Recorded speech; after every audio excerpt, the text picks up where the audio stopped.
You're his sister. It's your responsibility. Those were the words that echoed through my childhood home in Denver last Tuesday night. My name is Sarah Mitchell, and if you're watching this right now, I need you to stay until the end. Because what my parents discovered 3 days later would change everything they thought they knew about their successful daughter and the empire I'd been quietly building while they weren't paying attention. They thought they were cornering me. They thought they had me trapped. But what they didn't know was that 6 months ago, I'd already made a decision that would protect everything I'd worked for. And when they demanded I hand over $43,000 to save my brother's reputation, all I could do was smile.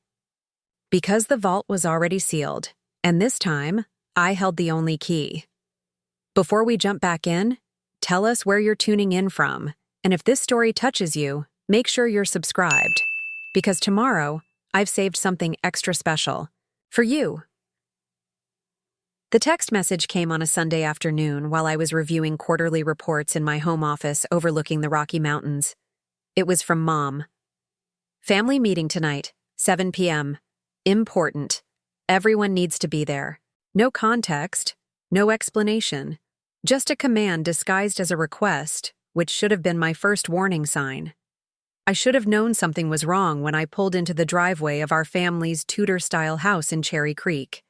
Dad's Silverado was parked at an angle, like he'd been in a hurry.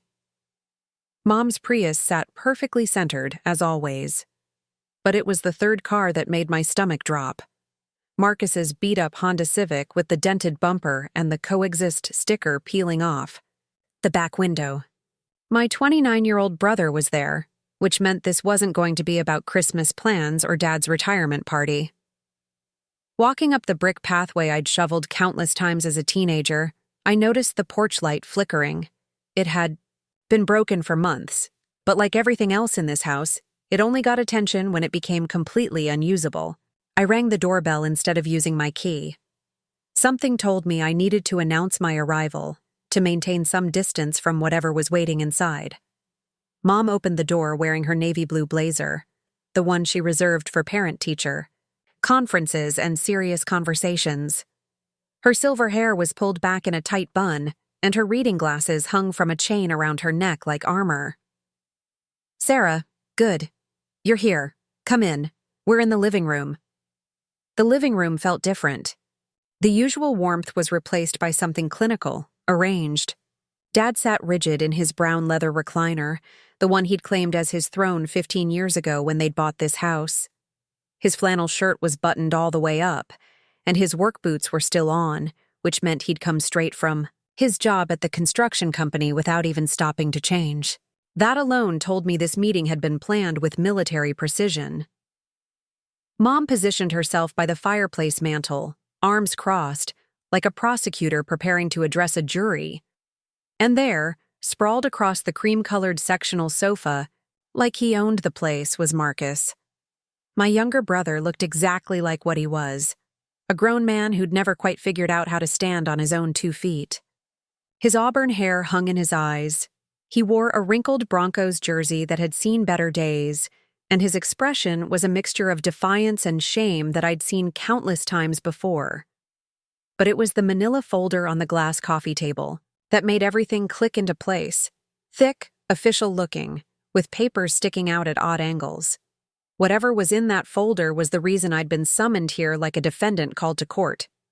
"Sit down, Sarah," Mom said, gesturing to the chair across from Marcus. It was the same chair I'd sat in during high school when they'd lectured me about grades, about responsibility, about setting a good example for my little brother. Even now, at 32, successfully running my own digital marketing agency, I felt like that teenager again. I sat down slowly, keeping my purse on my lap. Something in my gut told me I might need to leave quickly. Dad cleared his throat, the way he always did before delivering bad news. "We need to talk about Marcus." Looked at my brother, who was studying his fingernails like they held the secrets of the universe. "What about Marcus?"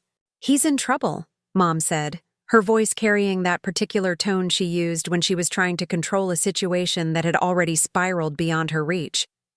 "Financial trouble. The silence stretched between us like a taut wire. I waited. In negotiations, the first person to speak usually loses, and this felt exactly like a negotiation. Dad leaned forward, his calloused hands clasped together. He owes some money, quite a bit of money. How much? I asked, though I was already bracing myself for the answer. Marcus finally looked up, and for a split second I saw the little boy who used to follow me around the house, begging me to play video games with him. But that little boy was long gone, replaced by someone who'd learned that his sister would always be there to catch him when he fell. $43,000, Mom said quickly, like ripping off a Band-Aid. I blinked. Once, twice. 43,000! It's not as bad as it sounds, Marcus said, speaking for the first time since I'd arrived. His voice had that familiar wheedling quality, the same tone he'd used when he was 12 and had broken Mom's favorite vase. Really? I tilted. My head. How is owing $43,000 not as bad as it sounds? Dad opened the manila folder and pulled out a stack of papers. Credit cards mostly, some personal loans. There was a business venture that didn't work out. Business venture. I almost laughed. Marcus had been calling his failed schemes business ventures since he'd convinced our neighbor to pay him $50 to walk her dog and then lost the dog in City Park for 6 hours. What kind of business venture? I asked. Marcus shifted uncomfortably. It was a food truck idea, gourmet grilled cheese. The concept was solid, but the execution— You bought a food truck? I interrupted. Well, not exactly bought. It was more like a lease-to-own situation, and then there were permits, and equipment, and insurance, and the spot I wanted at the farmer's market fell through, and— Marcus. Mom's voice cut through his rambling explanation. Just tell her the important parts. The important parts. As if there was a way to distill financial irresponsibility into bullet points that would make it more palatable. The creditors are getting aggressive, Dad said, his voice heavy with the weight of a problem he couldn't fix with his hands. They're threatening legal action. His credit is destroyed, and some of these debts— well, let's just say they're not from traditional lending institutions.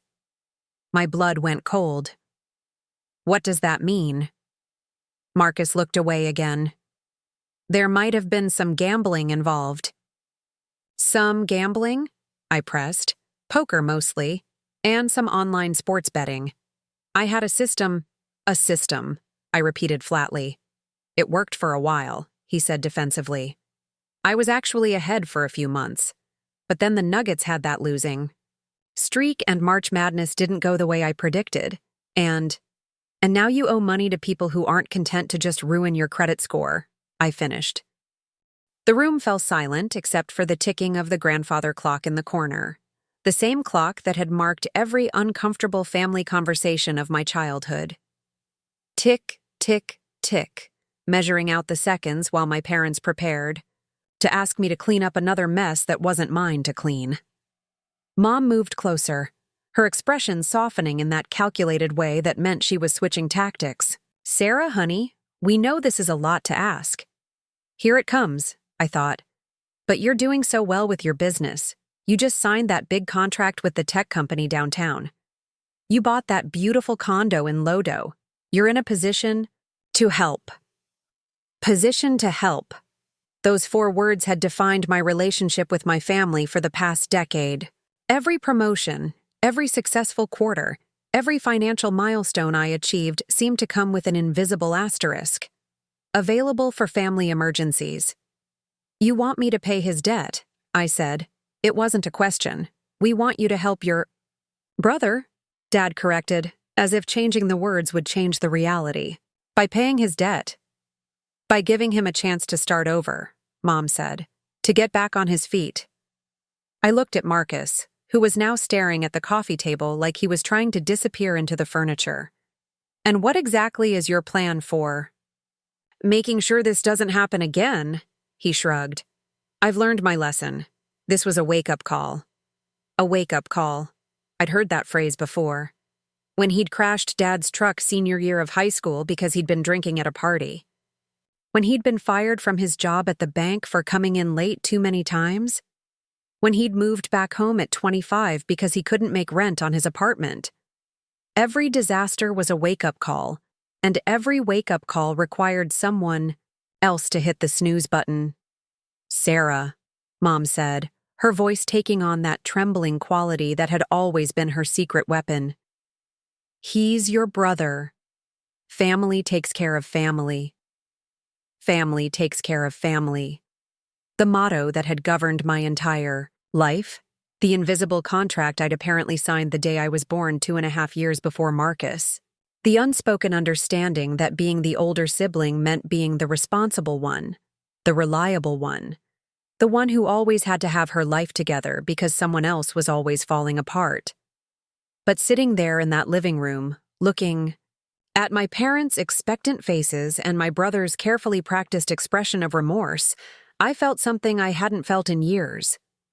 I felt the urge to smile, because what they didn't know, what they couldn't possibly know, was that 6 months ago, I'd made a decision that would change everything. 6 months ago, I'd sat in a lawyer's office downtown and restructured my entire financial life in ways they couldn't imagine. I'd built walls they couldn't see and locked doors they didn't even know existed. And now, as they sat there waiting for me to reach for my checkbook like I always had before, I realized something beautiful. For the first time in my adult life, I wasn't going to be the one to fix Marcus's mess. I wasn't going to be the one to sacrifice my peace of mind for their peace of mind. I wasn't going to be the emergency contact, the bailout plan, or the family ATM. The smile started small, just a tiny upturn at the corner of my mouth. But as I looked at each of their faces, Dad's stern expectation, Mom's manipulative concern, Marcus's entitled assumption that I would save him again, the smile grew wider. "What's so funny?" Mom asked, her voice sharp with confusion and the first hint of panic. I folded my hands in my lap and leaned back in the chair. "Nothing's funny. I'm just thinking." "Thinking about what?" Dad demanded. I looked directly at Marcus for the first time since I'd sat down. "I'm thinking about how interesting it is that you've managed to accumulate $43,000 in debt, and your first solution wasn't to get a second job, or sell your belongings, or ask the bank for a consolidation loan, or declare bankruptcy, or explore any of the dozen legitimate options available to adults who find themselves in financial trouble." Marcus opened his mouth to respond, but I held up a hand. "Your first solution was to have Mom and Dad call a family meeting, so you could ask your sister to write a check." The room went quiet again, but this time the silence felt different, heavier, more dangerous. "That's not fair," Mom said. "We're just trying to help him explore all his options." "All his options," I repeated slowly. "And apparently, I'm an option." "Your family," Dad said firmly. "That's what family does." I nodded thoughtfully. "You know what? You're absolutely right. That is what family does." For a moment, hope flickered across their faces. Mom's shoulders relaxed slightly. Dad leaned back in his chair. Marcus looked up from the coffee table, with the first genuine expression I'd seen from him all evening. "Family helps each other," I continued. "Family supports each other through difficult times. Family makes sacrifices for the people they love." They were all nodding now, thinking they'd won, thinking they'd successfully guilted me into compliance one more time. "Which is why," I said, my smile growing even wider, "I'm sure you'll understand my decision." And that's when I told them about the trust. Preparing and narrating this story took us a lot of time, so if you are enjoying it, subscribe to our channel. It means a lot to us. Now back to the story. The words hung in the air like smoke after a firework. "I'm sure you'll understand my decision." My parents leaned forward simultaneously, like synchronized swimmers preparing for a dive. Marcus actually sat up straight for the first time all evening, his video game posture abandoned in favor of something resembling adult attention. They thought they'd won, They thought the guilt trip had worked, that family obligation had trumped common sense once again. 6 months ago? I began, savoring each word like fine wine. I had a very interesting conversation with Rebecca Chen, my financial advisor. Mom's eyebrows furrowed. She'd never liked Rebecca, probably because Rebecca was the first person in my life who'd ever suggested that giving away money without boundaries wasn't actually noble. It was enabling. We talked about asset protection, I continued, about building structures that would keep my hard-earned money safe from unexpected demands. Dad's jaw tightened. What kind of structures? I reached into my purse and pulled out a single sheet of paper, clean, official, with the letterhead of Morrison, Phillips & Associates, the most respected estate planning firm in Denver. I unfolded it slowly, deliberately, enjoying the way their eyes tracked every movement. An irrevocable trust, I said simply. The words might as well have been spoken in ancient Greek for all the comprehension I saw on their faces.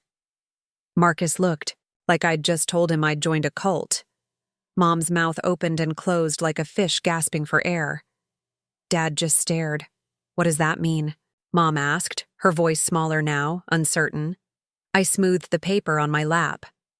It means that as of January 15th, every asset I own, my business accounts, my personal savings, my investment portfolio, my condo, even my car, exists inside. A legal structure that cannot be accessed by anyone except the trustee. The trustee? Dad's voice was sharp now, suspicious. Me, I said with a smile that felt like sunshine breaking through storm clouds. I'm the trustee. And according to the terms I established, no disbursements can be made to family members for debt relief, bailouts, loans, or what the document specifically calls enabling financially irresponsible behavior. The silence that followed was deafening. Not the comfortable quiet of a peaceful evening, but the suffocating silence of a vacuum chamber. I could practically hear their brains trying to process what I'd just told them. Marcus was the first to speak. That's not real. You can't just make your money untouchable. Actually, I can, and I did. I held up the paper. This is a certificate of establishment. The Cascade Mountain Trust, named after the view from my office window. It's been legally binding for exactly 137 days. Mom's face had gone pale. Sarah, you can't be serious. I'm dead serious, Mom. More serious than I've ever been about anything in my life. But what if there's an emergency? She pressed. What if someone in the family really needed help? I tilted my head thoughtfully. That's an interesting question. Let me ask you something. In the past 10 years, how many times have you called me for money that wasn't related to bailing Marcus out of some disaster he created? The question landed like a physical blow. Mom's face flushed red, and Dad shifted uncomfortably in his recliner.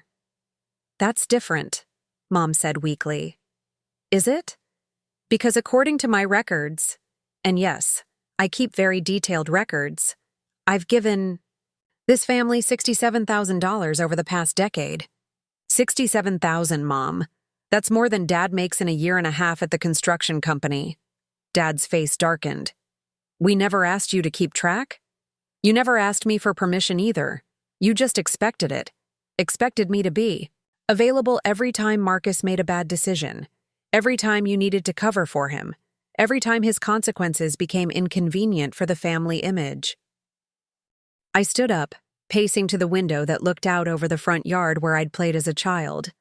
Back when this house felt like home, instead of a courtroom where I was perpetually on trial. Do you want to know what the breaking point was? I asked, not turning around. It was Thanksgiving last year? Remember that conversation we had about Marcus's rough patch? Behind me, I heard Marcus clear his throat. Sarah, that was different. I was going through a lot of personal stuff. You were 28 years old, I said, spinning around to face him. 28, Marcus. And you called me at 11:30 on a Tuesday night crying because you'd spent your rent money on A sure thing at the track. His face went red. I paid you back. You paid me back $300 of the $800 I gave you. After I'd already given you $1,200 the month before for car repairs that you later admitted you'd spent on a weekend in Vegas with your friends. The memories came flooding back, each one a paper cut that had slowly bled me dry. And Mom? Do you remember what you said when I mentioned that maybe Marcus should get a financial counselor? Mom's voice was barely a whisper. I don't remember. You said, Sarah, he's not like you.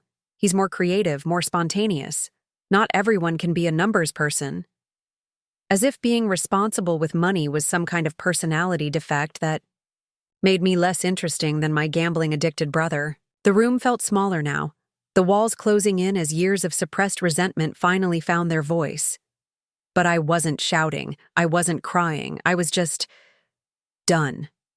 The trust, I continued, returning to my chair with a calmness that surprised, even me, protects me from moments like this. It removes the possibility of me making emotional decisions that I'll regret later. It eliminates the option of saying yes when I should say no. But we're your family, Dad said, his voice cracking slightly. Yes, you are. And that's exactly why I needed protection from you. Marcus jumped up from the couch, his face twisted, with anger. This is insane, Sarah. You're talking about us like we're criminals or something. Aren't you? I asked quietly. When you take money from someone without any intention of paying it back, when you manipulate their emotions to get what you want, when you show up to family gatherings with your hand already out, what would you call that? I would call it family helping family, Mom said, but her voice lacked conviction now. No, Mom. Family helping family is offering emotional support. It's showing up for birthdays and graduations. It's checking in when someone's sick. It's not turning your daughter into a personal ATM and then acting surprised when she finally changes the PIN. I walked over to the mantelpiece where family photos chronicled happier times. There was Marcus's high school graduation, where he'd barely squeaked by with a C average while I was valedictorian. There was his college send-off party, funded by money I'd earned from my summer internship because Mom and Dad couldn't afford it. There was Christmas morning 3 years ago, when he'd given everyone gifts that I later discovered he'd bought with a credit card I'd helped him pay off the month before. The trust has other benefits too, I said, running my finger along the edge of a photo frame. It's set up to fund a scholarship program for first-generation college students from working-class families, kids who understand the value of hard work because they've never had anyone to fall back on. That's actually really nice, Marcus said, sounding confused by this unexpected revelation. It also funds a financial literacy program for young adults who've never learned to manage money responsibly. The kind of program that might have helped you avoid owing $43,000 to loan sharks. The passive-aggressive kindness in my voice was intentional. Kill them with generosity that they couldn't access, couldn't benefit from, couldn't exploit. Dad leaned forward, his construction worker's hands clasped so tightly his knuckles were white. Sarah, I understand you're angry. Maybe we've relied on you too much, but this trust thing, it seems extreme. Extreme? I laughed, and it wasn't a bitter laugh. It was genuinely amused. Dad, what's extreme is a 29-year-old man whose first solution to financial problems is to ask his sister for money. What's extreme is parents who enable that behavior for a decade and then act shocked when it escalates. I moved back to my chair, settling in like I was finally comfortable for the first time all evening. What's extreme is the fact that Marcus has never once, not once, asked me how my business is doing, or congratulated me on a success, or shown any interest in my life beyond what I can provide for his. Marcus opened his mouth to protest, but I held up a hand. When was the last time you asked me about anything that wasn't related to money, Marcus? When was the last time you called just to talk? When was the last time you remembered my birthday without Mom reminding you? The silence stretched between us like a chasm. Marcus stared at the floor, his earlier defiance crumbling into something that looked almost like shame. The beautiful thing about the trust, I continued, is that it makes these conversations unnecessary. I can't give you the money, Marcus. Even if I wanted to, which I don't, the legal structure prevents it. The decision has been removed from my hands. But what are we supposed to do?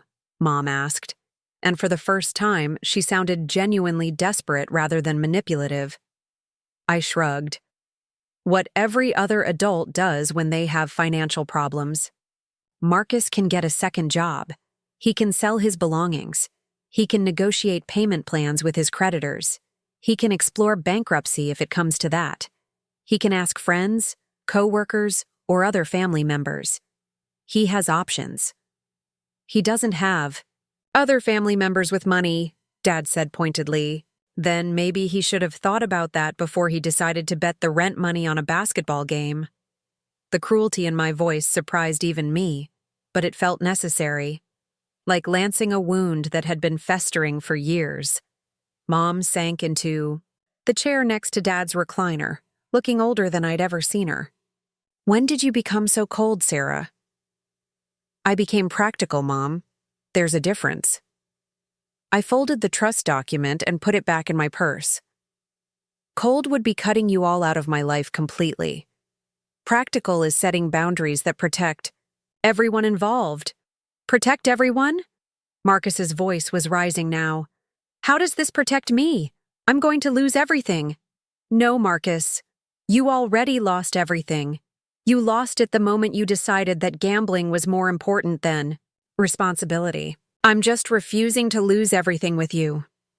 I stood up, slinging my purse over my shoulder. The meeting was over, even if they didn't realize it yet. The trust matures in 25 years, I said conversationally, like I was discussing weekend plans. At that point, I can restructure it if I choose. But the terms are very clear about what constitutes grounds for restructuring, and bailing out family members for self-inflicted financial disasters isn't on the list. Sarah, please, Mom said, standing up with tears in her eyes. He's your brother. I paused at the threshold between the living room and the foyer, looking back at the three people who had shaped my understanding of family for 32 years. Yes, he is my brother. And you're my parents, and I love you all more than you'll probably ever understand. But love without boundaries isn't love, it's codependency. And I'm done being codependent. I walked toward the front door, my heels clicking on the hardwood floor that Dad had installed himself when they'd first bought this house. Behind me, I could hear frantic whispers, the sound of a family trying to figure out how to function when their safety net had just announced she was closing for business. At the door, I turned around one last time. Marcus, if you want to have a relationship with me that doesn't involve money, I'm open to that. But it starts with you taking responsibility for your own choices. And if I can't pay these people back? He asked, his voice small. I shrugged. Then you'll face the consequences of your actions like an adult. It's never too late to start. I walked out into the Colorado evening, breathing in the thin mountain air that felt cleaner than it had in years. Behind me, the house where I'd grown up stood illuminated against the darkening sky, but it no longer felt like home. It felt like a cage I'd finally learned to unlock. The drive home from my parents' house took me through the heart of Denver, past the glittering downtown skyline where my office occupied the 20th floor of a glass tower. But instead of taking my usual route to my condo in Lodo, I found myself pulling into the parking lot of Cheeseman Park, the same place where Marcus had lost Mrs. Henderson's golden retriever 15 years ago. I sat in my Tesla Model S, the I. First major purchase I'd made after my business really took off, and let the memories wash over me like a cold mountain stream. Not the sanitized family memories from photo albums, but the real ones. The ones that explained how a successful businesswoman had ended up being treated like a human credit card by the people who were supposed to love her most. It started when I was 7 and Marcus was 4. I remember the exact moment because it was the day our family dynamic shifted permanently, though I wouldn't understand that until decades later.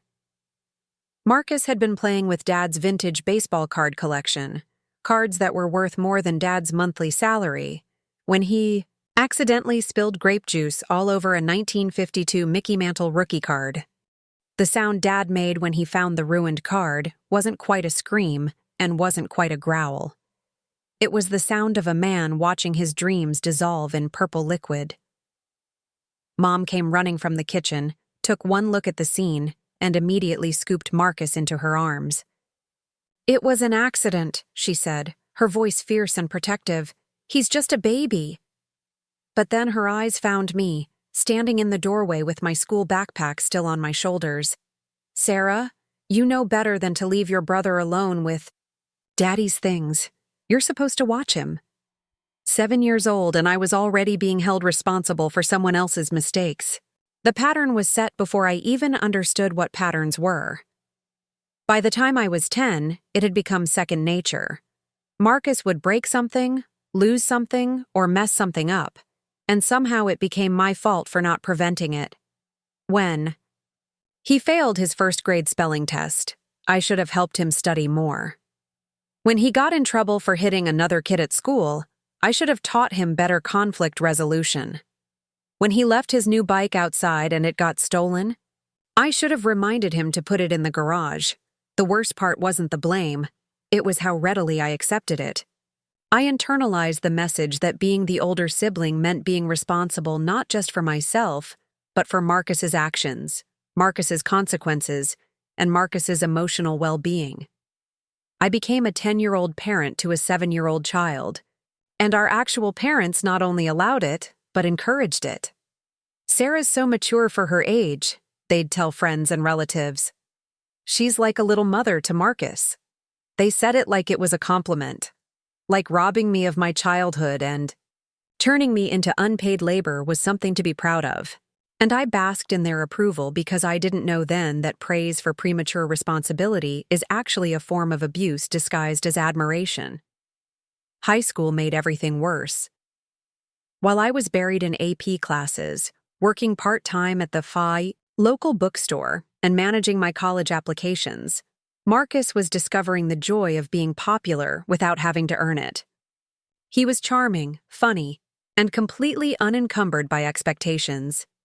If he got a C on a test, it was celebrated as improvement. If I got an A-, it was met with concerned questions about whether I was studying enough. The night before my SATs, Marcus threw a party that got so out of hand the police showed up. 3 squad cars, flashing lights, the whole neighborhood watching as underage drinking citations were handed out like party favors. I spent the night cleaning up red Solo cups and cigarette butts from our backyard while Marcus slept off his hangover. "You should have stopped him," Mom said the next morning, as if I had any authority over a 6-foot-tall 17-year-old who outweighed me by 50 pounds. "How exactly was I supposed to do that?" I asked, exhausted and stressed about the most important test of my academic career. "You're smart, Sarah. You figure things out. You should have figured out how to handle this situation better." I scored a 1480 on the SATs despite having maybe 3 hours of sleep. Marcus retook them twice and never broke 1100. Guess which one of us got a celebration dinner? College was supposed to be my escape, but it turned out to be just a longer leash. I was 3 hours away at the University of Colorado Boulder studying business and economics while working at the campus library and tutoring other students for extra money. But every few weeks, my phone would ring with another Marcus emergency freshman year. He'd spent his textbook money on concert tickets and needed me to send him $200 so he wouldn't fail his classes. Sophomore year, he'd gotten caught cheating on a midterm and needed me to help him write a letter of appeal to the Academic Review Board. Junior year, he'd been arrested for public intoxication and needed bail money at 2 a.m.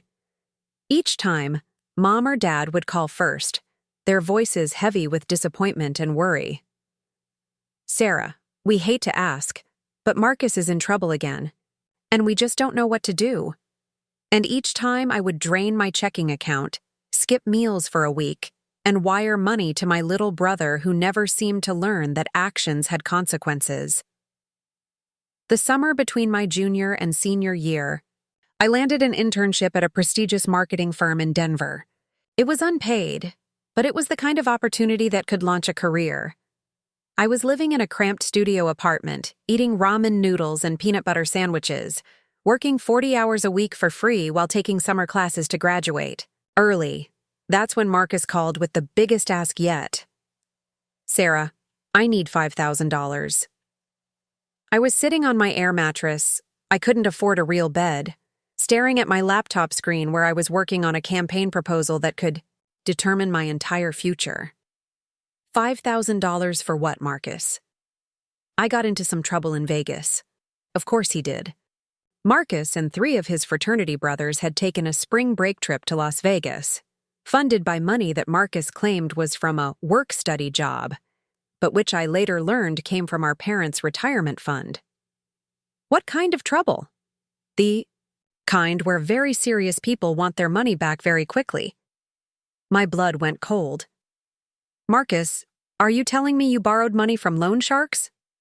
Not exactly borrowed. More like, I owed money to the house, and these guys offered to cover my debt, and now I owe them instead. 20 years old, and my brother had managed to get himself involved with the kind of people who break kneecaps for late payments. The internship that was supposed to change my life suddenly seemed trivial compared to keeping my little brother alive. I emptied my savings account. All of it. 4 years of birthday money, babysitting earnings, work-study paychecks, and tip. Money from the campus coffee shop where I picked up weekend shifts, gone in a single wire transfer to keep Marcus from becoming a statistic. When I called to tell Mom and Dad what had happened, their reaction wasn't gratitude or concern for how this had affected me. It was relief that the problem was solved, and criticism that I hadn't acted faster. "Thank goodness you had that money saved up," Mom said. "What would have happened if you hadn't been able to help?" "I don't know, Mom. Maybe Marcus would have faced actual consequences for his choices for the first time in his life. That was the moment I should have drawn the line. That was when I should have said no more, no exceptions, figure it out yourself." But instead, I doubled down on my role as the family safety net. I told myself it was temporary, that Marcus would eventually mature, that this was just a rough patch in an otherwise normal sibling relationship. I graduated summa cum laude and immediately got a job offer from the firm where I'd interned. The salary was good, really good for someone fresh out of college, and I finally felt like I was building something for myself. I rented a decent apartment, bought actual furniture, and started putting money into a retirement account like a responsible adult. Marcus graduated 6 months later with a degree in communications and no idea what to do with it. Instead of getting a job, he moved back home and announced that he was going to find himself while exploring his options. Finding himself apparently involved a lot of expensive hobbies, photography equipment that cost more than my monthly rent, a motorcycle he claimed would help him connect with nature, a series of entrepreneurial ventures that required startup capital but never seemed to generate actual revenue, and every few months, like clockwork, the phone would ring. "Sarah, Marcus needs help with rent." "Sarah, Marcus's car broke down and he needs it fixed to get to job interviews." "Sarah, Marcus has an opportunity to invest in a friend's business, but he needs to act fast." The amounts got bigger as my salary grew. It was like they were monitoring my bank account and calibrating their requests accordingly. When I got promoted to account manager, suddenly Marcus needed help with a down payment on an apartment. When I got promoted to senior account manager, he needed help with business school applications. When I started my own agency, he needed help with what he called debt consolidation. Looking back now, sitting in my car in the parking lot where everything started, I could see the progression clearly. What had begun as a 7-year-old being blamed for her brother's accidents had evolved into a 32-year-old being expected to bankroll her brother's lifestyle. But the real tragedy wasn't the money. It was how the pattern had poisoned our relationship to the point where Marcus genuinely couldn't understand why I wouldn't want to help him. In his mind, I was the sister with money, and he was the brother who needed it. That's just how our family worked.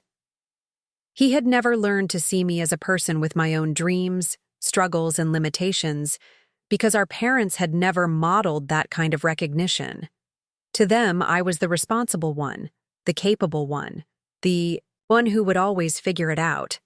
Not because they respected my abilities, but because they needed someone to clean up the messes they didn't want to deal with. The golden child and the scapegoat. The favorite and the forgotten. The one who could do no wrong and the one who was never quite good enough. It was a classic family dynamic, and I had been playing my assigned role for 25 years without even realizing there was a script. But tonight, sitting in the shadow of the mountains where I'd built my new life, I felt something I hadn't felt since I was 7 years old, watching grape juice destroy a baseball card. Free. The trust wasn't just about protecting my money. It was about protecting the woman I'd become from the child I used to be. The child who believed that love meant sacrifice, that family meant obligation, that being good meant being useful. I started the car and pulled out of the parking lot, heading toward downtown Denver where my real life was waiting. Behind me, Cheeseman Park disappeared into the darkness, taking with it the ghost of a little girl who thought she was responsible for everyone else's happiness. Tomorrow, I would wake up in my own bed, in my own home, with my own money safely, locked away from anyone who thought they were entitled to it. And for the first time in my adult life, I wouldn't be waiting for my phone to ring with someone else's emergency. The call came at 2:47 a.m. on a Tuesday in September, 6 months before that fateful family meeting. I know the exact time because I was staring at my phone screen in the dark, wondering who could possibly need me at this ungodly hour. The caller ID said, "Mom," and my heart immediately started racing with all the terrible possibilities: car accident, heart attack, house fire. Sarah? Mom's voice was shaky, but not with grief or panic. It was the particular kind of shakiness that came with embarrassment and desperation. "I'm so sorry to wake you, but we have a situation." I sat up in bed, my silk pajamas twisted from restless sleep. Outside my floor-to-ceiling windows, downtown Denver sparkled like a circuit board against the black Colorado sky. "What kind of situation?" "It's Marcus. He's been arrested." My stomach dropped, but not with surprise, with exhaustion. "What for this time?" "Assault and battery." The words hit me like a physical blow. All of Marcus's previous scrapes with the law had been relatively minor. Public intoxication, disturbing, the peace. That one incident with marijuana possession that got dismissed. But assault and battery was serious. That was the kind of charge that could ruin someone's life permanently. "What happened?" I asked, already reaching for my laptop to start researching bail bondsmen. "There was a fight at a bar in Capitol Hill. Some guy was bothering a woman, and Marcus stepped in to help, but then things got out of hand and somehow Marcus ended up being the one who got arrested." Even in my groggy state, I could hear the careful phrasing. Mom was telling me Marcus's version of events, not necessarily what had actually happened. After 29 years of Marcus's explanations, I'd learned to read between the lines. "Where's Dad?" I asked. "He's already down at the jail, but Sarah," Mom's voice cracked. "The bail is $25,000. $25,000. Not the $500 or $1,000 amounts we'd dealt with before. This was serious money, the kind that required liquidating investments or taking out loans. The kind that could cripple a middle-class family's finances for years. I was already opening my banking app, calculating how much I could access without dipping into business accounts. "I can cover it, Mom. I'll need about an hour to move some money around, but—" "Sarah, wait." Mom's voice stopped me mid-sentence. "There's something else. Something else." There was always something else with Marcus. What? The assault charge isn't the only problem. While they were booking him, they found cocaine in his wallet. The phone slipped from my hand and clattered onto my hardwood floor. I scrambled to pick it up, my heart hammering against my ribs. Cocaine? Marcus doesn't do drugs. Even as I said it, I knew how naive I sounded. Marcus had been exhibiting erratic behavior for months, mood swings, paranoia, periods of manic energy followed by crashes where he wouldn't leave his apartment for days. I'd attributed it to stress from his latest failed business venture, but now those symptoms took on a much darker significance. Apparently he does, Mom said quietly. Sarah, I don't know what to do. Your father is beside himself. If this gets out, it could affect his job, our reputation in the neighborhood, and Marcus could go to prison. I found myself standing at my window, looking down at the empty streets 20 floors below. Somewhere out there, my 29-year-old brother was sitting in a jail cell, facing the kind of consequences that couldn't be fixed with a check or a phone call to the right lawyer. How much is his bail with both charges? I asked. $50,000. $50,000. More than many people made in a year. More than my parents had in their savings account.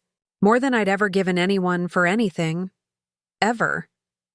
But as I stood there in my designer pajamas, in my luxury condo, looking out at the city where I'd built a successful business, I knew I was going to pay it. Because that's what I did. That's who I was in this family. The fixer, the safety net, the one who made problems disappear with money and determination. I'll handle it, I said, the words coming out automatically. I'll call my bank, arrange for a wire transfer. Dad should be able to get him out by morning. Sarah, Mom's voice broke completely. Thank you. I don't know what we'd do without you. I should have felt good about that gratitude. I should have felt noble and generous and loving. Instead, I felt hollow, like a piggy bank that had been shaken empty one too many times. After I hung up, I spent the rest of the night making calls, moving money, and researching criminal defense attorneys. By 6 a.m., I had transferred $50,000 from my investment account and retained one of Denver's most expensive criminal lawyers. By noon, Marcus was free on bail and sitting in my office, looking sheepish and defiant in equal measure. Didn't start the fight, he said before I could even ask. This guy was being a complete asshole to this woman at the bar, getting handsy with her even though she kept telling him to back off. So I stepped in. I leaned back in my leather desk chair, studying my brother's face. There were dark circles under his eyes, and his hands shook slightly as he talked. And the cocaine? Marcus looked away. That wasn't mine. Whose was it? I don't know. Someone must have slipped it into my wallet. The lie hung in the air between us like a bad smell. Marcus had never been a good liar, and years of addiction had only made him worse at it. But I was tired of confronting him about his lies. Tired of playing detective in my own family. Marcus, I need you to be honest with me. How long have you been using? I'm not using, he said quickly. I mean, not regularly, just sometimes when I'm stressed. It helps me focus. Focus. As if snorting cocaine was equivalent to taking a multivitamin. How much money do you owe your dealer? The question caught him off guard. His eyes widened, and for a moment, the mask slipped. Completely. How did you— Because I'm not stupid, Marcus. Nobody carries around cocaine unless they're selling it or they owe money for it. And you're not entrepreneurial enough to be a dealer. He slumped in the chair across from my desk, suddenly looking much younger than his 29 years. About $8,000. $8,000 on top of the $50,000 I'd already spent, plus lawyer fees, plus whatever other debts he hadn't told me about yet. Is that why you got into the fight? I asked. Was this guy connected to your drug debt? Marcus nodded miserably. He said if I didn't pay by the end of the week, he was going to hurt someone I cared about. I got scared, and when I saw him at the bar harassing that woman, I just snapped. So the noble story about defending a stranger was just another lie. Marcus had gotten into a fight with a drug dealer because he couldn't pay his debts, and now I was out $50,000 plus legal fees, and he still owed $8,000 to someone who made threats for a living. I should have been furious. I should have screamed at him, demanded he get into rehab, threatened to never help him again. Instead, I felt something much worse. I felt nothing. Sarah? Marcus's voice seemed to come from very far away. What are we going to do? We, always we, never I, as if his problems were automatically mine to solve. I don't know what you're going to do, I said quietly. But I know what I'm going to do. I opened my desk drawer and pulled out a business card for a rehabilitation center in Arizona that I'd researched during one of Marcus's previous rough patches. You're going to call this number and check yourself in. Today. Sarah, I can't just disappear to Arizona. I have responsibilities here. I almost laughed. What responsibilities? You don't have a job. You don't have a lease. You're living in mom and dad's basement, and your only regular commitment is meeting your dealer. That's not fair. You know what's not fair? Me spending $50,000 at 3 a.m. because my brother can't stop making catastrophically bad decisions. Marcus stood up, his face flushing with anger. I didn't ask you to pay my bail. You didn't have to ask. That's the problem. I stood up too, meeting his gaze across my desk. You've never had to ask because I've been enabling you for so long that bailing you out has become automatic. But this is different, Marcus. This isn't a gambling debt or a failed business venture. This is drugs and violence and criminal charges that could follow you for the rest of your life. So what? You're just going to abandon me? The question hit me like a slap. Abandon him? I had spent the last decade of my life catching him every time he fell, and he was accusing me of abandonment because I wanted him to get help? I'm going. To stop enabling you, I said. There's a difference. He stared at me for a long moment, and I could see him processing this new reality. For the first time in our adult relationship, his sister wasn't automatically fixing his problems. Fine, he said finally. But I'm not going to some fancy rehab center in Arizona. If I'm going to get clean, I'll do it my way. He walked out of my office without another word, leaving me alone with the silence and the weight of $50,000 I'd never see again. That night, I called Rebecca Chen, my financial advisor, and scheduled an emergency meeting. Not to ask for investment advice or discuss retirement planning, but to ask a question I'd never thought I'd need to ask. How do I protect my money from my own family? Rebecca had been managing my investments for 3 years, and she'd watched my net worth grow from a modest 5-figure sum to something approaching 7 figures. She'd also watched me make increasingly large family loans that never seemed to get repaid. Sarah, she said gently, I've been waiting for you to ask me that question for a long time. You have? Successful people with financially irresponsible family members face this dilemma more often than you'd think. The problem is, most of them wait until they've already given away so much money that they've jeopardized their own financial security. I thought about the $50,000 I'd just spent, the $8,000 Marcus still owed, the unknown amounts he'd probably ask for in the future. How much is too much? Rebecca pulled up my financial profile on her computer. In the past 5 years, you've given away approximately $93,000 to family members. That's money that could have been invested, could have grown, could have secured your retirement or funded your dreams. $93,000. I'd never added it up before, never looked at the cumulative impact of all those individual emergencies and one-time helps. It was enough to buy a house, start a second business, or retire 5 years earlier. What are my options? I asked. Legally? You can create structures that make it impossible for you to access your money for certain purposes, even if you want to. Practically, you can learn to say no. Emotionally? Rebecca smiled sadly. That's harder. That's about changing patterns that have probably been in place for decades. That was the night I decided to create the trust. Not in anger, not in revenge, but in a moment of crystal clear clarity about what my life would look like if I didn't take control of it. Marcus never went to rehab. He never paid back the $8,000. And 3 months later, when he accumulated another $43,000 in debt through gambling and poor financial decisions, my parents called another family meeting. But by then, the vault was already sealed, and I was no longer the sister who fixed everything. I was the sister who had learned to save herself. The law offices of Morrison, Phillips & Associates occupied an entire floor of the Wells Fargo Center, with floor-to-ceiling windows that offered a commanding view of the Front Range Mountains. I'd walked past this building hundreds of times during my career in Denver, never imagining I'd one day be sitting in a mahogany-paneled conference room, planning the financial equivalent of building a fortress around my life. Rebecca had recommended Jonathan Morrison personally. "He's the best estate planning attorney in Colorado," she'd said.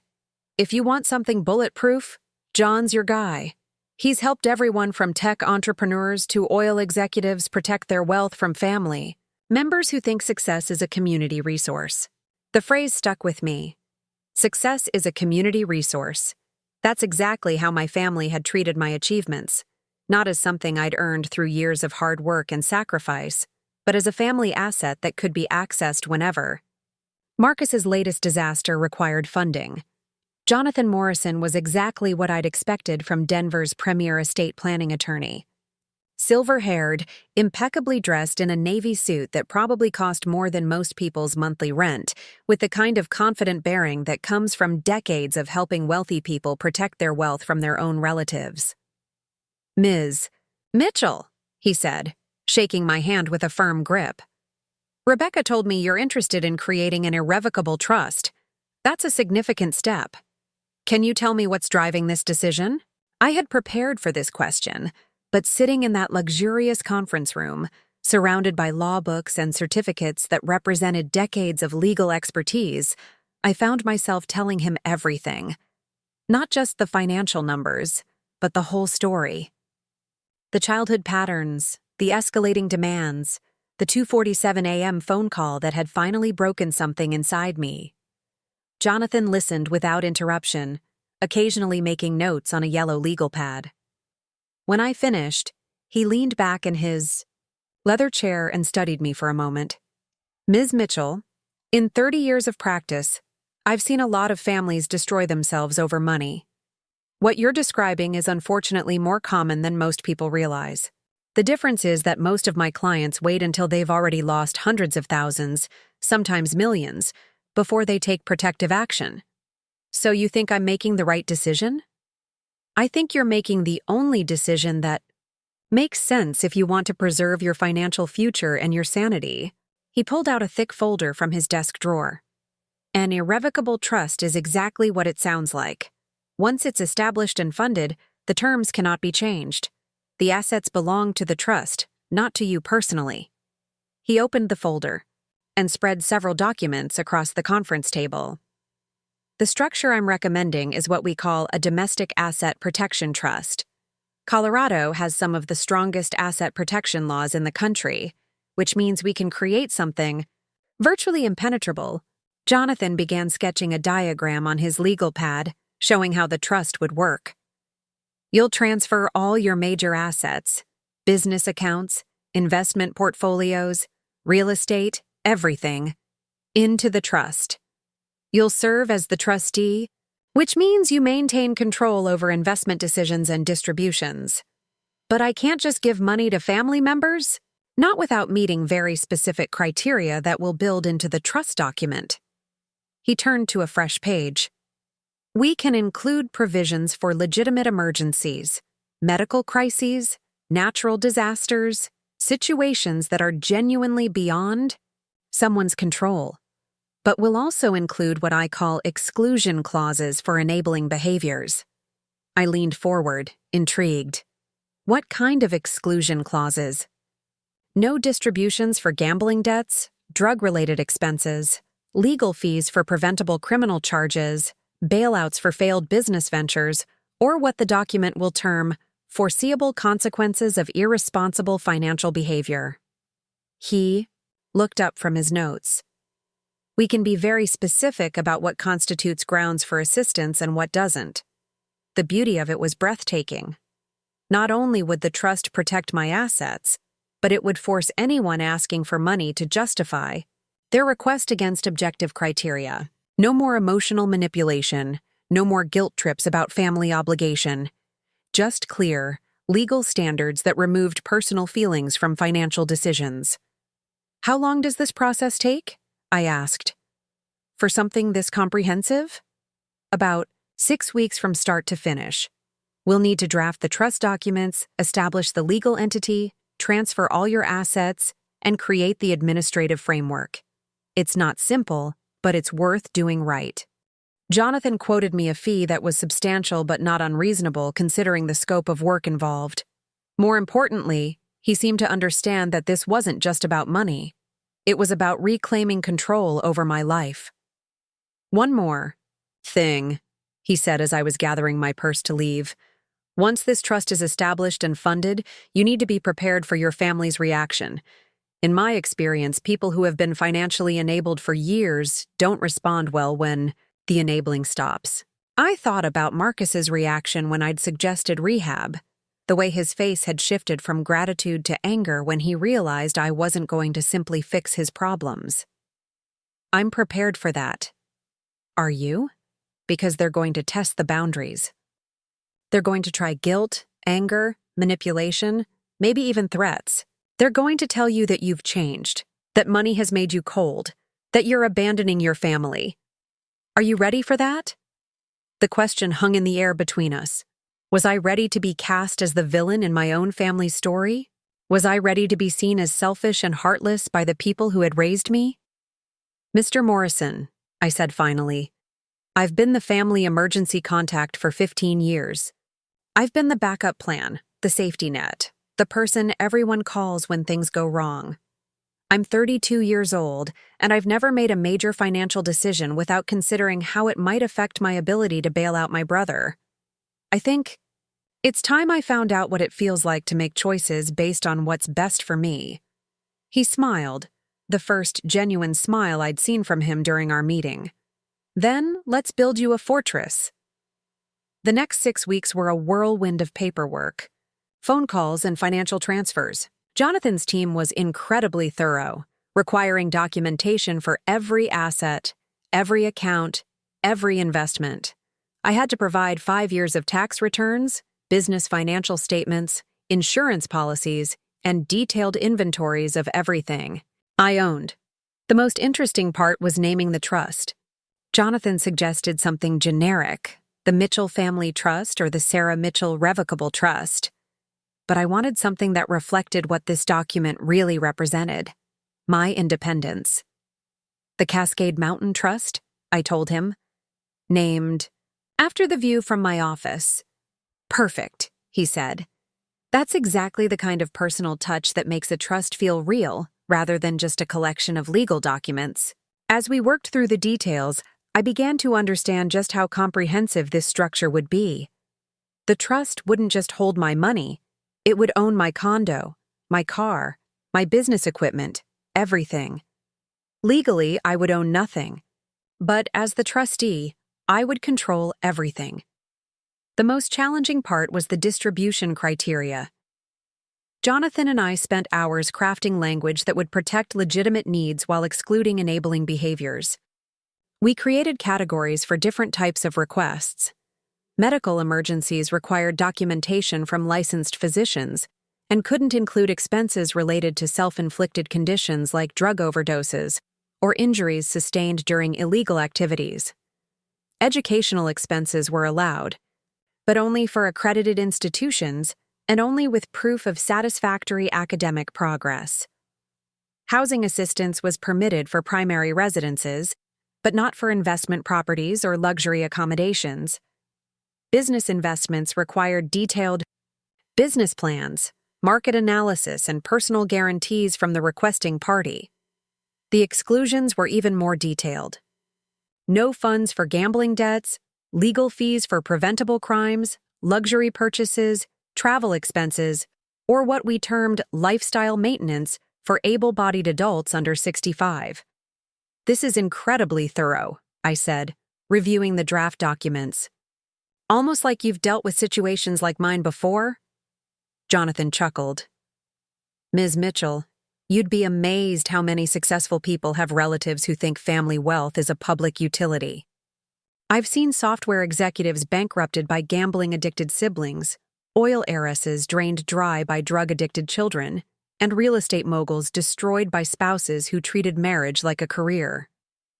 What happens to those people? The smart ones create structures like this before it's too late. The others," he shrugged, "the others usually end up in my office 5 years later, trying to recover from financial devastation that could have been prevented." On a Thursday morning in January, exactly 43 days after our first meeting, I signed the final documents establishing the Cascade Mountain Trust.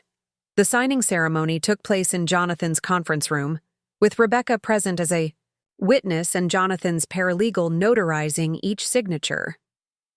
As I signed my name on the last page, transferring legal ownership of everything I'd worked for to a legal entity I controlled but didn't own, I felt something I hadn't expected: relief. Not triumph, not satisfaction, but pure, clean relief. "Congratulations," Jonathan said, shaking my hand. "As of this moment, you are financially bulletproof." The asset transfers took another 2 weeks. My checking account, savings account, investment, portfolios, business accounts, real estate holdings, and personal property all moved into the trust's name. My credit cards were reissued under the trust's tax identification number.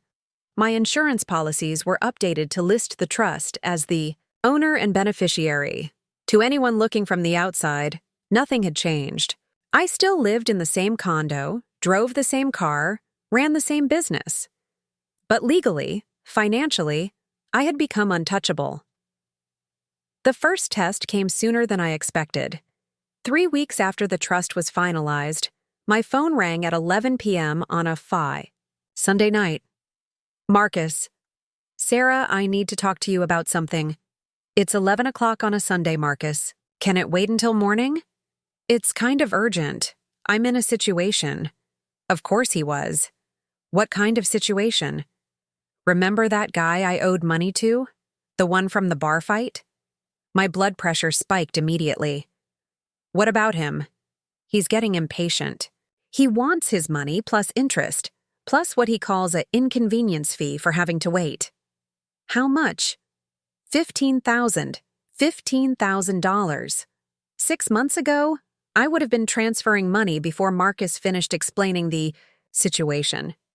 But sitting in my condo that legally belonged to the Cascade Mountain Trust, I felt nothing but calm. "Marcus, I can't help you with that."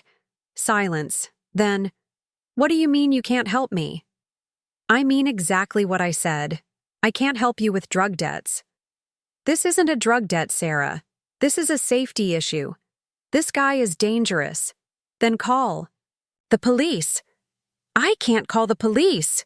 "You know why I can't call the police."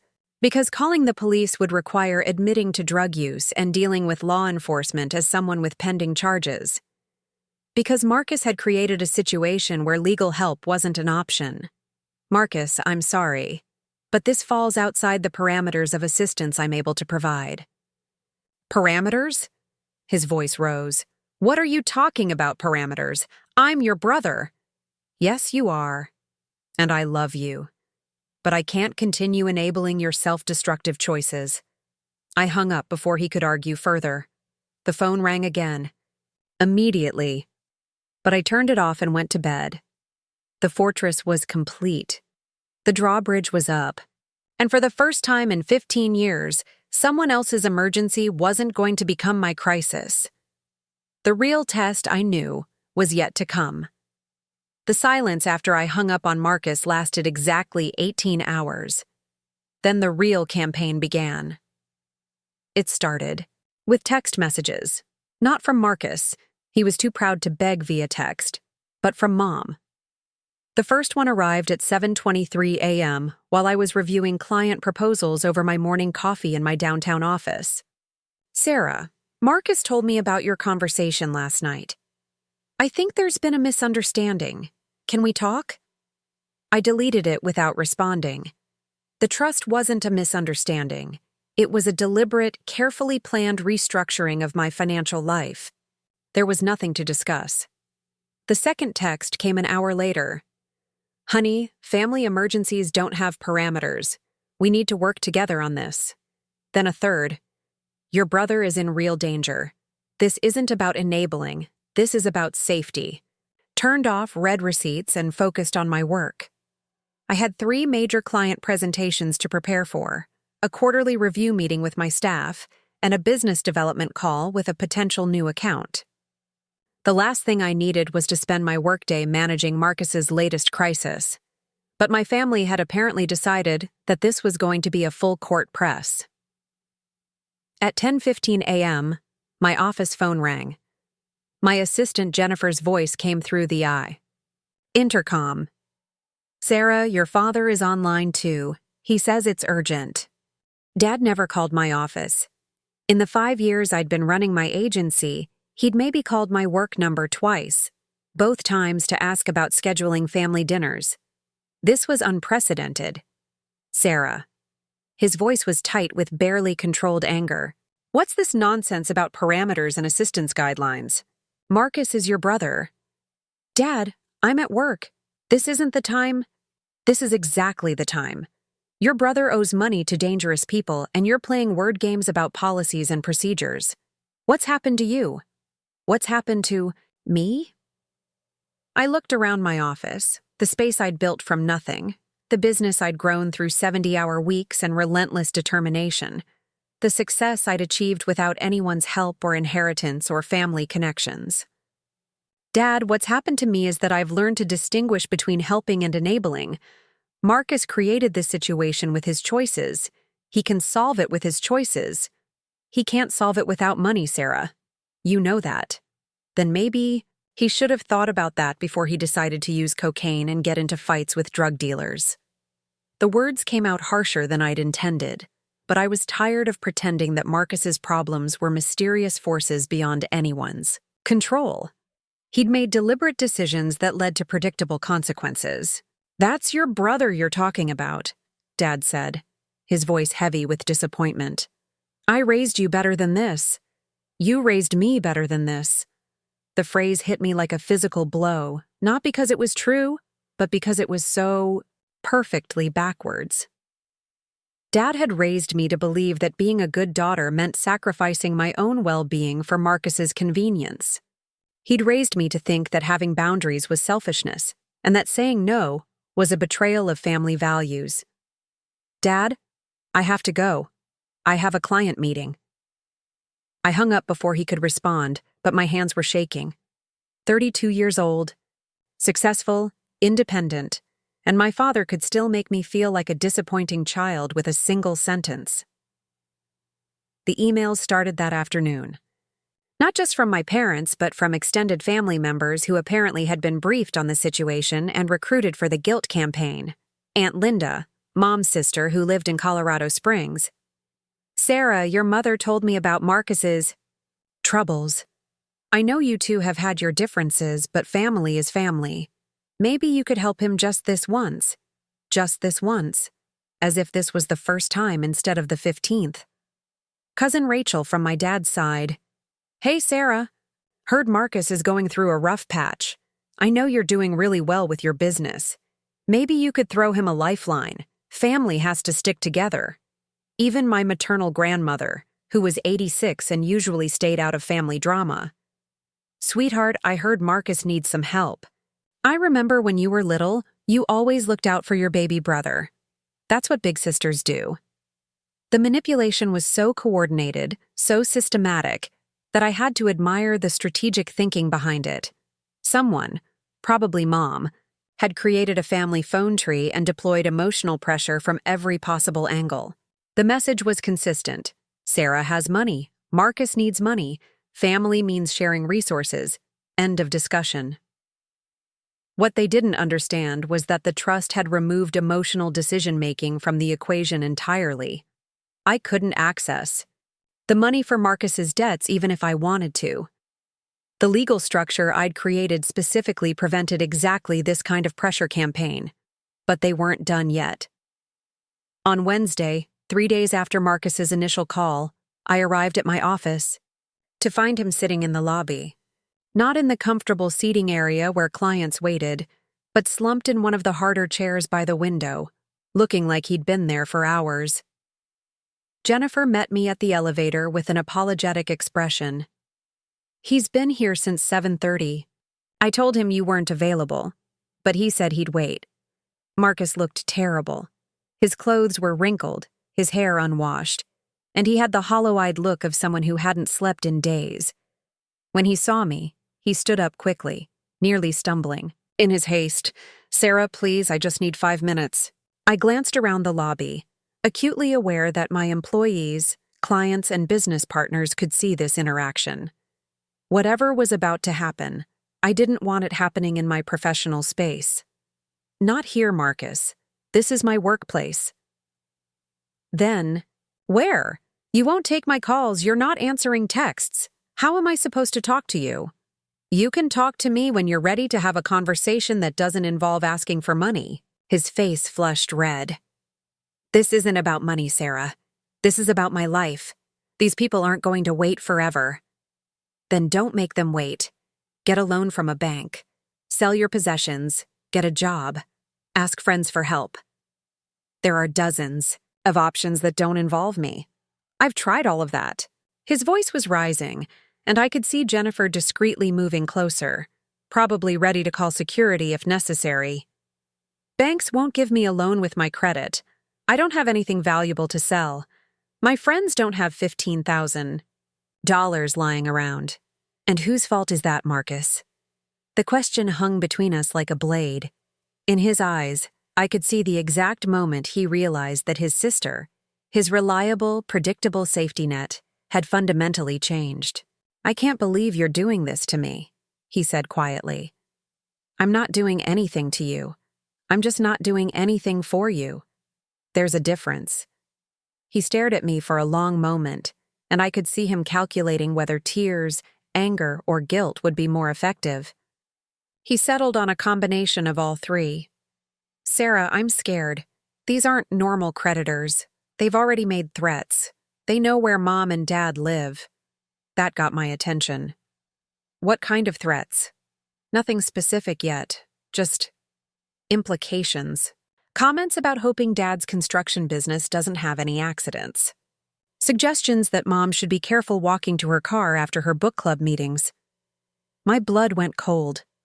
Threatening me was one thing, but involving our parents crossed a line I hadn't expected. "Marcus, if you've put Mom and Dad in danger because of your drug debts, I didn't mean for this to happen. It just spiraled out of control." "Then fix it. Call the police." "I can't call the police." "You know why? Because calling the police would require admitting to drug use and dealing with his pending assault charges. Because Marcus had created a web of illegal activity that made legal solutions impossible."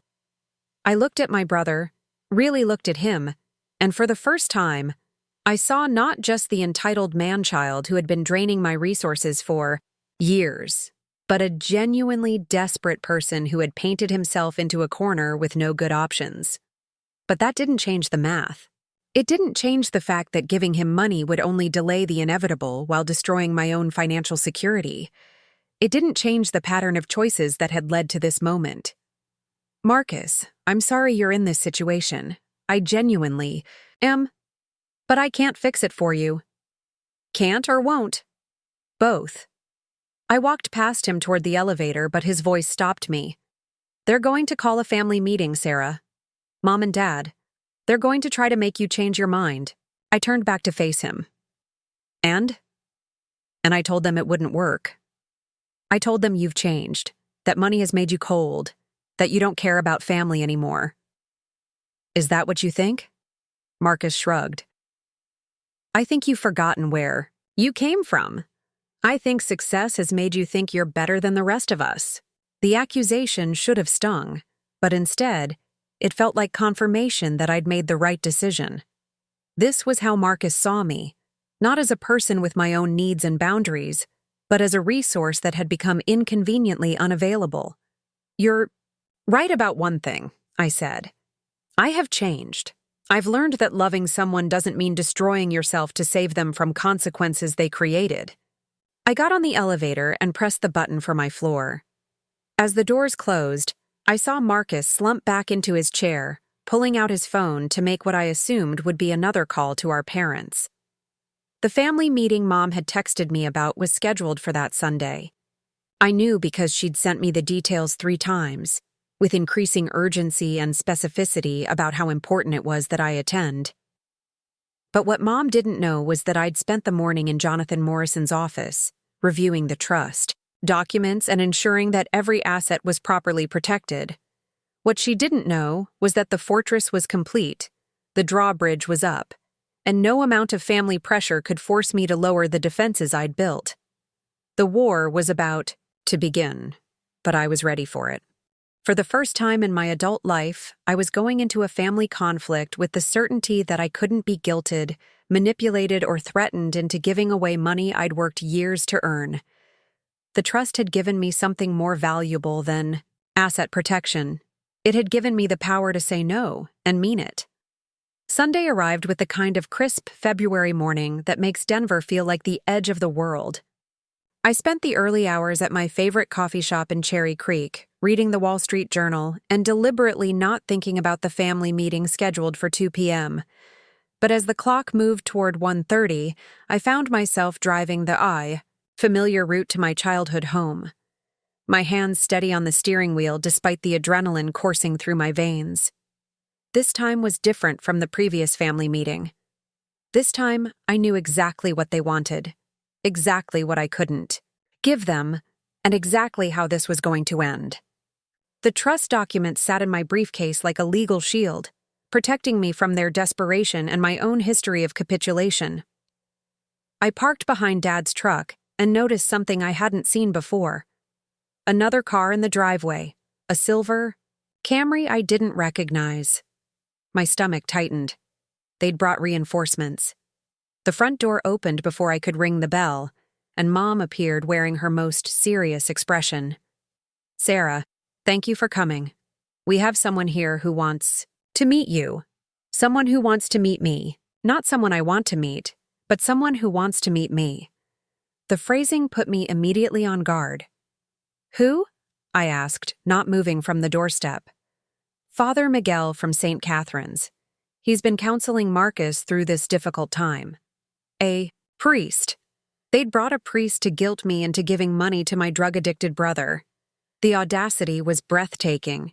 "Mom, if you've brought religious authority to pressure me into enabling Marcus, this conversation is over before it starts." "It's not pressure, honey. It's guidance. Father Miguel has some insights about family obligations that might help you see this situation differently." Family obligations. The phrase that had controlled my life for 32 years, now delivered with the implied backing of divine authority. I followed Mom into the living room, where the scene was even more orchestrated than I'd expected. Dad sat in his usual recliner, but he'd clearly made an effort.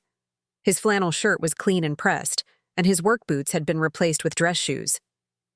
Marcus occupied the couch, wearing what looked like his only button-down shirt, his hair actually combed for once. And there, sitting in the chair usually reserved for guests, was Father Miguel, a thin man in his 50s with kind eyes and the patient demeanor of someone accustomed to mediating family conflicts. "Ms. Mitchell," he said, standing to shake my hand. "Thank you for agreeing to meet with me." "I didn't agree to meet with you," I said politely but firmly. "I agreed to attend a family meeting. I wasn't told there would be a religious counselor present." Father Miguel's smile didn't waver. "I understand. Your brother asked me to be here because he's struggling with some very serious challenges, and he thought a neutral perspective might be helpful." Neutral perspective. Nothing about this situation was neutral. A priest called in by Marcus to Convince me to pay his drug debts was the opposite of neutral. I took the seat across from them all, feeling like a defendant facing a tribunal. My briefcase sat on the floor beside me, containing the trust documents that would end this conversation definitively. Sarah, Father Miguel began, his voice carrying the practiced cadence of someone accustomed to delivering difficult truths, gently. Marcus has told me about the financial struggles he's facing and about the tension that's developed between him and his family. Financial struggles, not drug addiction, not gambling debts, not assault charges. Financial struggles, as if Marcus were a victim of economic circumstances rather than his own choices. Father, with respect, I think Marcus may have given you an incomplete picture of his situation. Perhaps you could help me understand your perspective. I looked around the room, at Mom's anxious face, Dad's stern expression, Marcus's carefully constructed look of remorse, and Father Miguel's expectant patience. They were all waiting for me to explain myself, to justify why I wouldn't bankroll Marcus's latest disaster. My perspective is that Marcus is a 29-year-old man who has accumulated $43,000 in debt through gambling and drug use, and who believes his sister should pay that debt because she has the financial ability to do so. Father Miguel nodded thoughtfully. And you don't feel that family members have an obligation to help each other in times of crisis? I feel that family members have an obligation to support each other emotionally and to avoid enabling self-destructive behavior. Paying Marcus's debts would be enabling, not helping. But what about the immediate danger he's facing? From what I understand, there are people making threats. Yes, there are. People Marcus chose to do business with when he decided to buy and use illegal drugs. Those threats are a direct consequence of Marcus's decisions. The room went quiet. Father Miguel glanced at Marcus, who was staring at his hands. Mom looked, like she wanted to interrupt but wasn't sure how. Dad leaned forward in his recliner. Sarah, Father Miguel has been counseling families for 20 years. He's seen situations like this before. Have you? I asked Father Miguel directly. Have you seen situations where successful family members are expected to repeatedly bail out relatives who refuse to take responsibility for their own choices? I've seen families torn apart by money, he said carefully. And I've seen families heal when they remember that love means sacrifice. Love means sacrifice. The same manipulation I'd been hearing my entire life, now delivered with religious authority.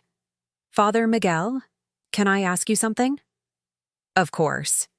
If Marcus were not my brother, if he were just some 29-year-old man with drug and gambling problems who owed money to dangerous people, would you advise me to give him $43,000? The priest considered the question carefully. That's different. Family relationships carry different obligations. Why? I interrupted. Why should being related to someone mean accepting responsibility for their poor decisions? Why should my hard work become the solution to his irresponsibility? Because that's what families do, Mom said, her voice tight with frustration. They take care of each other. No, Mom. Healthy families support each other. Dysfunctional families enable each other. There's a difference. Marcus finally spoke up, his voice small and wounded. Sarah, I know I've made mistakes, but I'm trying to change. I'm going to meetings. I'm working with Father Miguel. I just need this one chance to start over. You've had dozens of chances to start over, Marcus. Every time I've bailed you out has been framed as your chance to start over. When? Does it end? When I get my life together. And when will that be? Next month? Next year? When you're 40? 50? At what point do you take responsibility for your own life? Father Miguel raised his hand gently. Ms. Mitchell, I hear your frustration, and I understand your concerns about enabling. But sometimes people need help to reach a point where they can help themselves. I opened my briefcase and pulled out the trust documents. The rustling of papers seemed unnaturally loud in the quiet living room. Father Miguel, 6 months ago I restructured my finances to prevent exactly this kind of situation. I placed the documents on the coffee table. Everything I own is now held in an irrevocable trust with very specific distribution guidelines. Dad stared at the papers like they were written in a foreign language. What does that mean? It means I legally cannot access my money to pay gambling debts, drug-related expenses, or other forms of what the trust terms enabling behavior. Even if I wanted to help Marcus, which I don't, the legal structure prevents it. The silence that followed was profound. Father Miguel picked up the documents and scanned the first page, his eyebrows rising as he read. "This is very comprehensive," he said. "It's bulletproof," I replied. "Created by the best estate planning attorney, in Colorado specifically to protect my assets from family pressure." Mom's face had gone pale. "Sarah, you can't be serious. You created legal documents to prevent you from helping your own family?" "I created legal documents to prevent my family from destroying my financial future through emotional manipulation." "That's not what this is," Dad said, his voice rising. "This is about saving your brother's life." "No, Dad. This is about Marcus facing the consequences of his actions for the first time in his adult life. And it's about me refusing to sacrifice my security for his comfort." Marcus stood up abruptly, his carefully maintained composure cracking. "You're really going to let me get hurt over money? I'm going to let you experience the natural consequences of owing money to dangerous people after choosing to use illegal drugs. What if they kill me?" The question hung in the air like a threat. In Marcus's eyes, I could see genuine fear, but also calculation. This was his nuclear option, the possibility of actual physical harm used as the ultimate guilt trip. "Marcus, if you're genuinely afraid for your life, there are resources available. You can enter witness protection if you cooperate with law enforcement. You can check yourself into rehab where you'll be safe. You can leave town and start over somewhere else. You have options that don't involve me giving you $43,000. Those aren't real options. They're the same options available to every other person who's ever gotten themselves into trouble with dangerous creditors. Being my brother doesn't exempt you from adult consequences." Father Miguel set down the trust documents and looked at me with something that might have been respect. "Ms. Mitchell, I have to say, this is one of the most thorough approaches to family boundary setting I've ever encountered." "Thank you. But I'm troubled by the hardness I'm hearing. Where is the compassion? Where is the forgiveness?" "Father, I have tremendous compassion for Marcus's situation. I have forgiveness for the mistakes he's made. What I don't have is the willingness to enable his continued self-destruction by removing the consequences of his choices. And if those consequences include serious harm." I looked directly at Marcus. Then he should have thought about that before he decided to start using cocaine. The cruelty in my voice surprised even me, but it felt necessary, like cutting out infected tissue to save the healthy parts. Mom started crying, not the manipulative tears I'd seen before, but genuine grief. "I don't know who you've become, Sarah. This isn't the daughter I raised." "You're right, Mom. The daughter you raised would have already written the check. The daughter you raised would have emptied her savings account and taken out loans to cover Marcus's debts. The daughter you raised would have sacrificed her entire future to clean up his mess." I stood up and put the trust documents back in my briefcase. "But that daughter was slowly being destroyed by your expectations, so I became someone different. Someone who values herself enough to set boundaries." "Boundaries," Dad spat. "Is that what you call abandoning your family?" "I call it saving myself." I walked toward the door, but Father Miguel's voice stopped me. "Ms. Mitchell, I'd like to ask you one final question." I turned back to face him. "If something terrible happens to Marcus because of this debt, will you be able to live with yourself?" The question hit me like a physical blow. It was the fear that had driven every previous bailout, every middle-of-the-night money transfer. Every time I'd chosen Marcus's immediate comfort over my long-term well-being, but standing there in my parents' living room, looking at the three people who had spent decades convincing me that I was responsible for Marcus's happiness, I felt something I'd never felt before: certainty. Father Miguel, if something terrible happens to Marcus, it will be because of choices Marcus made. Not choices I made. I can live with protecting myself. I've been living with sacrificing myself for years, and it nearly destroyed me. I opened the front door and stepped out into the cold February afternoon. The trust is irrevocable, I said, without turning around. This conversation is over. Behind me, I heard Mom start to sob and Dad's voice rising in anger. But I kept walking to my car, started the engine, and drove away from the house where I'd learned that love meant sacrifice. It was time to learn what love without sacrifice looked like. The silence that followed my exit from that family meeting was unlike anything I'd ever experienced. Not the tense quiet before a storm, but the profound stillness that comes after one has passed.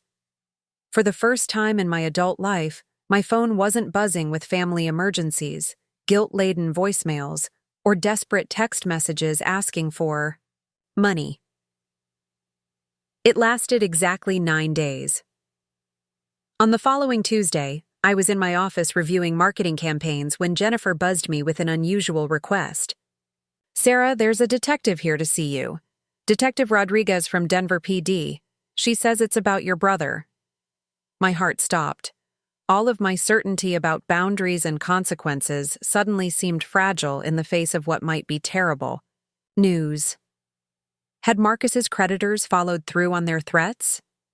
Had my refusal to pay his debts led to exactly the kind of violence everyone had warned me about? Detective Rodriguez was a compact woman in her 40s with intelligent eyes and the no-nonsense demeanor of someone who'd seen too much human stupidity to be surprised by anything. She shook my hand firmly and settled into the chair across from my desk. "Ms. Mitchell, I want to start by saying that your brother is alive and unharmed." The relief that flooded through me was so intense I had to grip the edge of my desk to stay upright. "What happened?" Marcus Mitchell turned himself in yesterday morning. He provided detailed information about a drug distribution network operating in the Capitol Hill area, including the individuals who had been threatening him and your family. I blinked in astonishment. He cooperated with law enforcement? More than cooperated. He wore a wire for 3 days, helped us identify major suppliers, and provided evidence that led to 7 arrests. It was one of the most comprehensive operations we've conducted in that area. Marcus, who had spent weeks claiming he couldn't involve the police because of his pending charges, had voluntarily walked into a police station and become an informant. The brother who had begged me for $43,000 to pay off, his debts had found another solution entirely. "What about his assault and battery charges?" I asked. "Dropped as part of his cooperation agreement. The drug possession charge has been reduced to a misdemeanor with mandatory rehab instead of jail time." Detective Rodriguez consulted her notes. "He's currently enrolled in a 90-day inpatient program in Aurora, fully funded by the state as part of his witness protection agreement." Witness protection. The option I'd suggested during our family meeting, which Marcus had dismissed as not a real option. Apparently, when the alternative was facing dangerous creditors without his sister's financial backing, it had become very real indeed. "Is he safe?" I asked. "Completely. The people who were threatening him are in custody, and his cooperation agreement includes relocation assistance if necessary. The truth is, Ms. Mitchell, your brother's information was incredibly valuable. He was in much deeper than we initially realized." Detective Rodriguez closed her notebook and looked at me with something that might have been curiosity. "Can I ask you something off the record?" "Sure." "Your family called our department 6 times over the past 2 weeks asking about options for people in your brother's situation. Your parents seemed to think the only solution was paying off his debts. But Marcus told us you suggested witness protection and cooperation with law enforcement weeks ago." "I did." "Why didn't he pursue that option initially?" I leaned back in my chair, thinking about how to explain a lifetime of enabling in a few sentences. Because Marcus has never had to solve his own problems, there's always been someone, usually me, to fix things for him.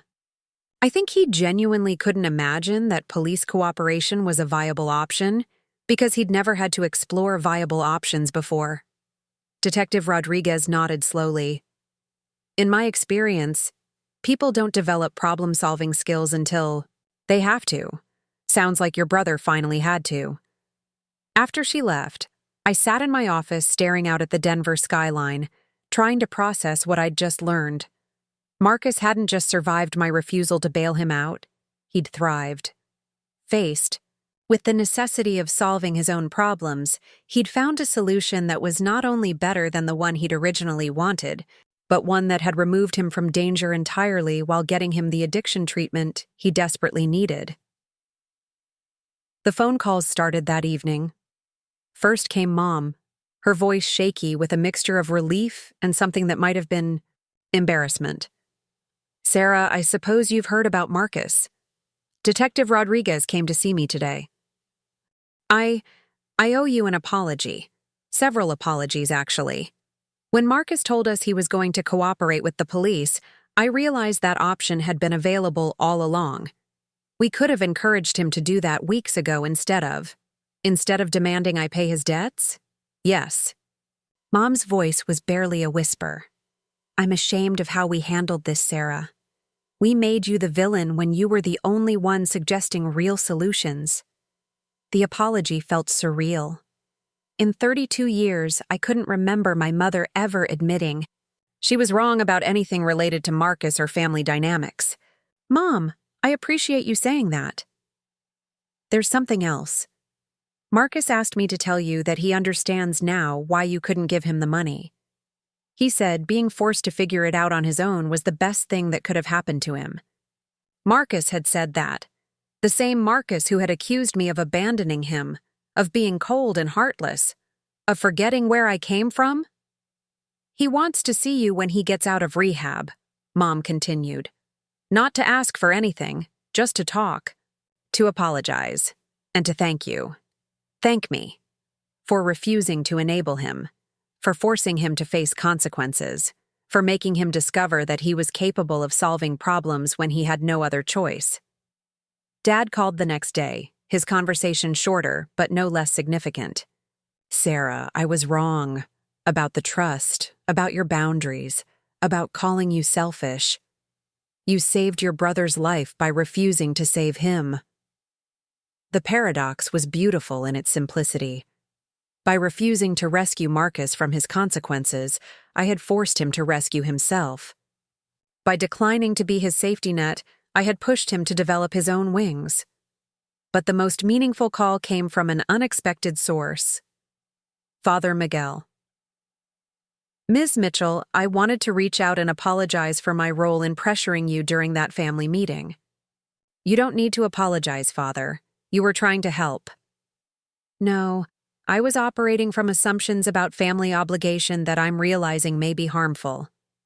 After Marcus's cooperation with law enforcement, I've been studying the psychology of enabling behavior, and I understand now that what I interpreted as lack of compassion was actually the most compassionate thing you could have done." He paused, and I could hear him choosing his words carefully. "I've been counseling families for 2 decades, and I've seen many situations where financial assistance prevented people from developing the skills they needed to solve their own problems. I should have recognized that pattern in your brother's case. Thank you for saying that. I'm wondering if you'd be willing to speak to other families in similar situations. We have several cases where successful family members are struggling with requests for financial help from relatives with addiction or gambling problems." The request intrigued me. "What kind of speaking?" "Educational sessions about healthy boundaries, the difference between helping and enabling, legal structures for asset protection. The perspective of someone who's been through this and found a way to protect both herself and her family member." And so, 6 months after walking out of that family meeting, I found myself standing in the community room of St. Catherine's Catholic Church, addressing a group of 23 people who looked like they'd been carrying the weight of the world on their shoulders. There was Maria, whose gambling-addicted son had burned through his college fund and was now asking for her retirement savings. James, whose alcoholic brother kept losing jobs and needing rent money. Patricia, whose daughter's shopping addiction had led to credit card debt that the daughter expected mom to pay off. They all had the same exhausted, guilty expression I remembered seeing in my own mirror for years. The look of people who wanted to help, but were slowly being destroyed by their own generosity. "My name is Sarah Mitchell," I began, "and I spent 15 years believing that loving my brother meant sacrificing my financial security for his poor decisions.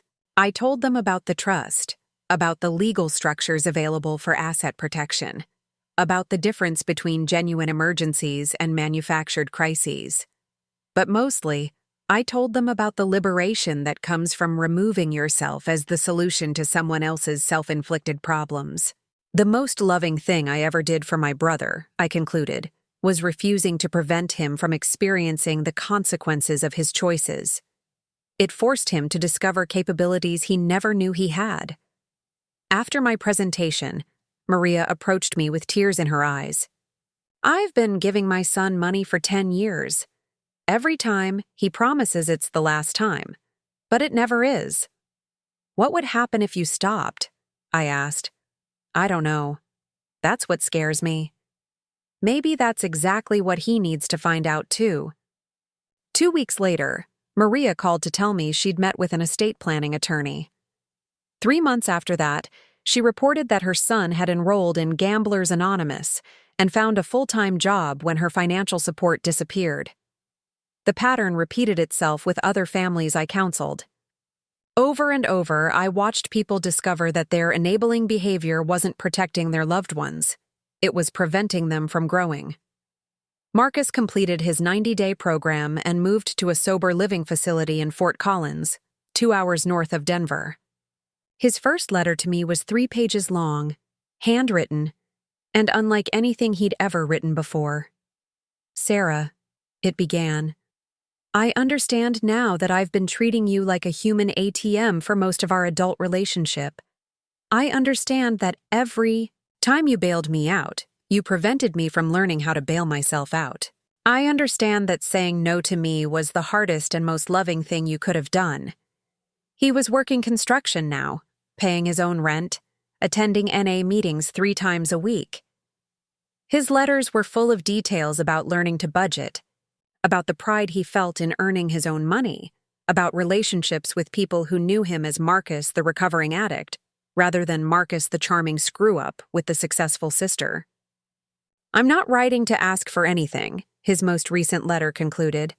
"I'm writing to tell you that I'm finally becoming the brother you deserve to have all along." A year after that family meeting, I received a phone call that changed my perspective on everything that had happened. It was from Detective Rodriguez. "Miss Mitchell, I thought you'd want to know. Your brother's cooperation led to the dismantling of a drug distribution ring that was responsible for 3 overdose deaths in the past year. His information probably saved lives." Saved lives. Marcus, who had been a burden and a risk for so many years, had become someone who contributed to public safety. The same person who had been draining resources from his family was now protecting other families from the kind of tragedy that had nearly destroyed ours. "There's something else," Detective Rodriguez continued. "Marcus has asked about becoming a peer counselor for other people struggling with addiction. He wants to help people who are where he used to be." Marcus wanted to help people, not take from people, not ask people for money, but actually help them. The transformation was so complete it felt like fiction. But the most significant change wasn't in Marcus. It was in me. The woman who had once checked her bank balance before answering the phone now answered every call without anxiety. The person who had lived in constant fear of the next family emergency now slept soundly, knowing that any crisis would be handled by the people who created it. My business thrived when I stopped diverting energy toward family drama. My relationships deepened when I stopped treating everyone like potential financial liabilities. My self-respect returned when I stopped measuring my worth by my willingness to be used. The trust remained intact, its provisions unchanged. Not because I needed the protection anymore, but because it served as a reminder of what I'd learned. That boundaries aren't walls that keep love out, but foundations that make healthy love possible. I still got requests for financial help. From extended family members, friends going through difficult times, acquaintances who'd heard about my success. But now I had a framework for evaluating those requests based on whether they would help or harm the person asking.